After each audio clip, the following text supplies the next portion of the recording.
టీడీపీది. ఇప్పుడు సమస్య ఏంటయ్యా అంటే అట్లాగా కూటమిలో కుదరట్లేదు. ఇప్పుడు వైసీపీ వాళ్ళకి ఇవ్వక్కర్లేదు, వీళ్ళు కూటమిలో అట్లా వాటా లేదు.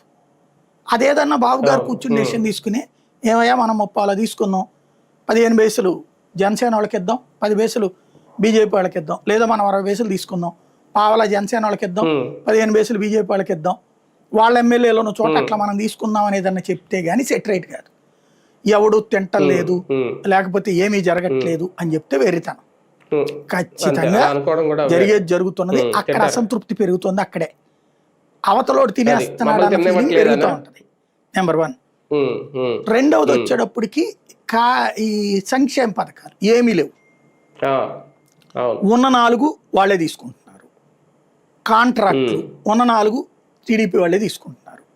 ఇవి అసంతృప్తి పెరిగిపోతుంది.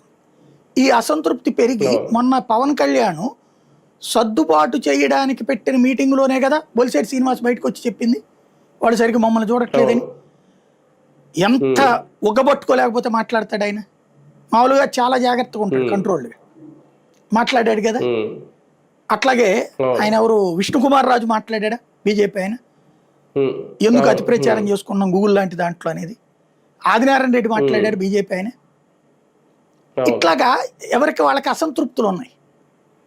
దీన్ని కంట్రోల్ చేయడానికి పవన్ కళ్యాణ్ మీటింగ్ పెట్టాడు. బీజేపీ వాళ్ళు అయితే అదేం పట్టించుకోవట్లేదు, వదిలేసేసారు.